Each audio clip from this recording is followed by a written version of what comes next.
তোমার মাইক নাই তো? আস্তাগফিরুল্লাহ।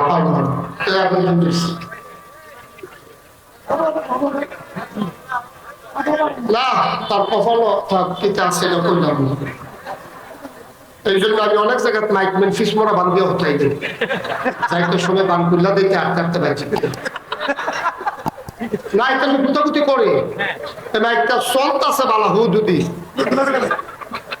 আমি একটা বালা মাইক মেন করে শিখেছিলাম কি তাই তুই এরকম করস কে রে? পাও হজা ঘুমের ভিতরে বেড়াই না,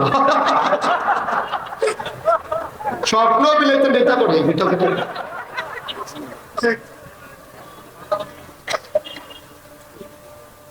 এখন যদি তোমার মাইকটা ফাইভ জন্য ভালো চলে লাভ নেই, সব গজব করে দিয়েছিল। আমি জোরে কল ভালো জোরে। নবীজি যখন প্রস্তাব দিছে নবী রাজি হইছে?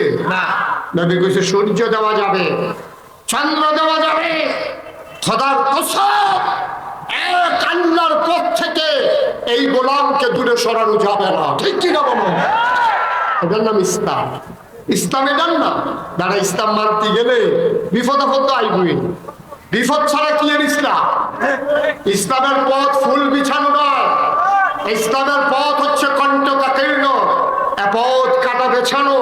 এই পথের বাঁকে বাঁকে শত্রু দাঁড়ানো, তোমার ইমান চুরি করার জন্য বাঁকে বাঁকে শয়তান দাঁড়িয়ে আছে। ইমান নিয়ে অটল পাহাড়ের মতো একাই দাঁড়িয়ে থাকতে হবে, যেমন করে আমাদের জাতির পিতা ইব্রাহিম দাঁড়িয়েছিলেন। ঠিক কি না? সবাই মিলে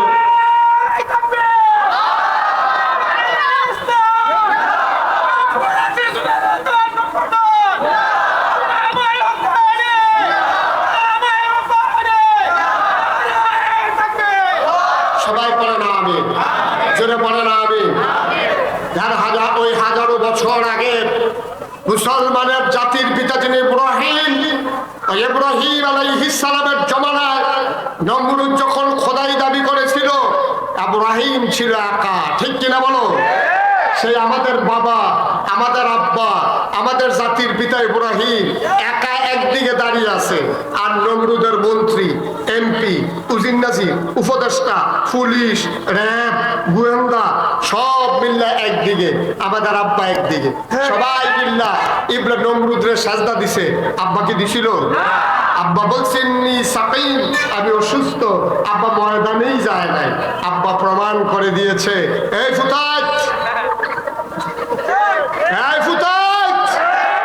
এমন একটা দিন আইব রে, 2024 সাল আইব তোর কাছে, এমন একটা সময় আইব তোরা বিপদে পড়বি, তোরা এই জন্য টান দিব, সেই জন্য হুমকি দিব, সেই জন্য ধমক দিব, তোরা বাহিরতে শিক্ষা গ্রহণ কর,